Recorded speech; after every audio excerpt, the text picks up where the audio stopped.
솔직히 뭐 지금도 맨날 찡하이드 머소시 하고 있잖아. 조선족들한테 좀 바라고 싶은 그거죠. 그냥 털고 털어서 가야 된다. 박정희 그리고 전두환 뭐 이런 분들. 근데 솔직히 말해서 나는 내가 칼럼도 써도 뭐 이렇게 페이스북도 올리고 하는데 거기 보면 내 성향이 확 드러나는 게 있는데 박정희 대통령 그분을 누구도 얘기할 수 있는 대한민국 사람이 나오면 안 돼. 그분은 나쁘다?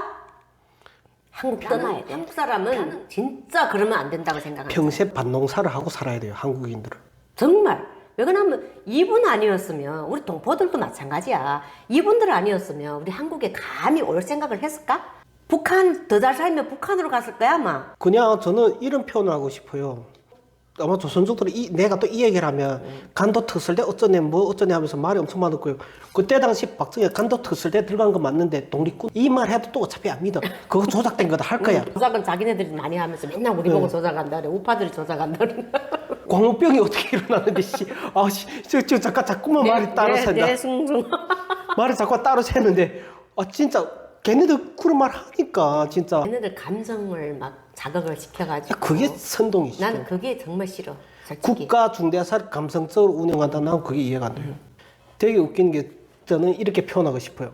한국인이든 현재 한국에서 살아가는 당사자들이든 절대로 박정희 까서는 안 돼요. 왜? 한국 산업 경제 자체가 박정희 박물관이에요. 이거는 박정희 표본이에요.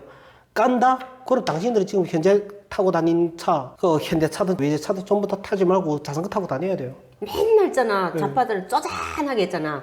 박정희 대통령 그 과거가 있지. 사람은 있잖아. 사람이야. 신이 아니야. 그치.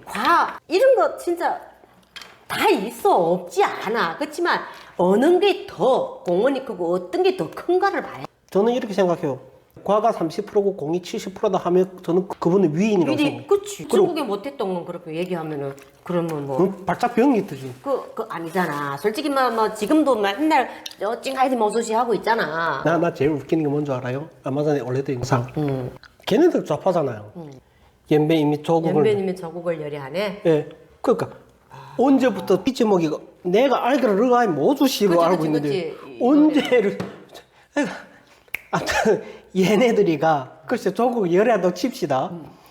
그렇게 조국 열애하는 당사자들이 그렇게 감성이 풍부하고 타인에 대해서 감성적인 면모로 다가가신 분들이 한바탕 지금 수재 피해나고 진짜 사람 죽었어 그때. 그렇지. 사람 죽고 재산 피해는 기본이었어. 거기서 그거가 그런 행사를 해? 바로 뒤에 행사한 거 아닌가? 8월 13일이에요 걔네. 그치. 9일 날에 우리도 여기 피해를 봤거든. 수재가 난게요. 9, 10, 10일 연달아서 한 15까지 났어요. 근데 그게 부분적으로 비가 그치고 이쪽이 내리고 결론은 뭐냐면 지금까지 그 수재 피해를 복구한 사람도 있잖아요. 그러면 그때 그날에 본인들 동네는 비가 안 내렸어요. 근데 저 다른 지역은 비가 내렸어요. 동포로서 어떻게 해야 됩니까? 행사를 해야 돼요? 아니면 봉사해야 돼요? 잘못했네. 거기서 북치고 장구치고 할 필요는 없잖아요. 경찰들까지 말렸다니까 와서. 경찰들이 웬만해서 개인 활동 안 말려요. 제가 분명히 여러 사람한테 들었어요. 그 당시 경찰들은 말렸는데 그 당시 알겠다 해놓고 끝까지 마무리를 했다니까. 맞다. 그 당시 이낙연 캠프에서 한민족 위원장까지 달았잖아. 한민족 위원장님이 그 수재 복구부터 해야지. 북치고 장구치고 하는 건 내 채널이 아니니까 내가 뭐라고 욕을 못 하겠는데 적어도 양심이 있어야지. 일부는 나가서 또 뭐 이렇게 또 수재 복구하는 분도 또 계셨더라고 보니까. 네, 근데 참 아이러니한 게 그 당시 지들끼리 다퉈가지고 나가서 지는 제한동포 아니라는 당사자들이에요. 그 수해 복구 나갔죠. 내가 장담하건대 생색만 했다?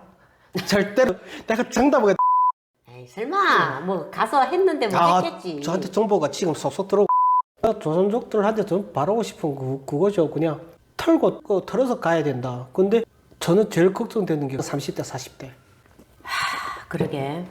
너무 이렇게 알려고도 하지 않고 얄팍하게 그냥 요것만 하나 알아가지고 그걸 갖고 다 믿고 그냥 자기가 막 행동하는데 또 너무 이 귀가 또 좀 뻘쭉한 것도 있는 것 같기도 하고. 근데 요거를 하나 딱 들었다 그러면은 헤어나지를 못하는 것 같아. 그게 제일 무서운 것 같아. 왜 여기도 듣고 여기도 듣고 네. 내가 판단을 하면 좋겠는데 여기서 듣고 세뇌가 됐어. 이쪽은 아예 들을 생각도 안 해. 그게 제일 그게 왜 그런 줄 알아요? 저도 그 과거를 겪어봤으니까 알아요. 한국에 이런 말이 있더라고요. 책을 한 권 읽은 사람이 제일 무섭고 운동도 한 달을 한 사람이 제일 무섭다고. 네, 그냥 한 권을 딱 읽은 사람이 그게 전부인 줄 아는데 저도 그런 과거를 겪었어요. 20대 때. 그 말이 맞는 게 운동도 한 달 정도 연구하니까 본인은 자신감이라고 표현하죠. 그 자신감이가 하늘을 찔렀어? 예, 어깨에 뽕이 들어간 정도가 아니라 한 이만큼 탑을 쌓았다고 해야 되나? 그 당시는 그래요. 근데 웃기는 게요. 제일 무서운 게 그거예요. 알량한 자존심 때문에 거기에 계속 매몰돼 있으면 그게 제일 무서워요. 그러면 한국판 홍위병이 되는 거죠. 대깨문 같은 애들. 그렇지. 무조건 그냥 따라서 그냥 욱 들어가서 막 공격하고 막 이런 거. 아, 이런 거 좀 없었으면 좋겠는데 생각이라는 걸 좀 해봤으면 좋겠고. 조선족 스피커들이 은근히 부추기는 거죠. 조선족 스피커들은 그냥 목적 구독자예요. 그렇지. 신문사도 구독이에요. 저는 이렇게 생각해. 돈 벌는 게 전 잘못된 거라 생각 안 해요. 저도 제 채널 구독자가 늘어나고 저도 수익을 창출했으면 좋겠어요. 이거 사람 갖고 있는 기본적인 욕망이에요. 이거 배제를 하면 그 사람이 사기꾼인 거예요. 근데 저는 이렇게 생각합니다. 자칭 조선족 스피커라고 하잖아요. 그럼 그 스피커의 신빙성이 있어야 되고 메리트가 있어야 되고 그 메리트는 조선족 사회 공동체 이익이 돼야 돼요. 그럼 그들이 그걸 지키고 있냐는 거죠.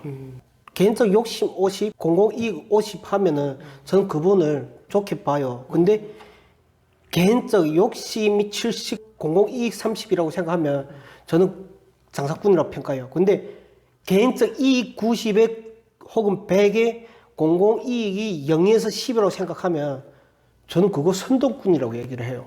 왜냐면 조선족 대표하는 스피커면은 일단 우선시 돼야 되는 게 조선족들의 이익이에요. 현재 조선족들은 그런 게 있냐? 뭐 조선족 사회를 위해서 그런다? 그러면 왜 몇십 년 동안 지금 조선족 사회가 점점 이미지가 나락인데? 나 진짜 궁금하다고. 그래서 전 말한 거예요. 구독자를 땡기기 위한 선동일 뿐이라고. 실질적인 내용은 영양가가 1도 없다고. 나는 진짜 그걸 말하고 싶다고. 그래서 당신들 인지를 못하다 당신들 피해의식 자격지심이 있다고 우리가 시야를 좀만 트게 보면은 아 제가 저렇게까지 열변 토하는데 갇혀 있던 거에서 좀 늦게 볼까? 이것만 계산하고 한 번으로 보라고. 내 말이 틀린 게냐고. 감히 우리를 때려 뭐 그런 거 아닐까? 그렇죠. 나는 이제 좀 그런 생각을 좀 들게 돼. 제 영상에서 제가 여러 번 그거 언급했을 거예요. 본인은 한족이잖아요. 희한하지. 그때 당시 귀화를 했는데 어떻게 한족으로 분류가 되는지.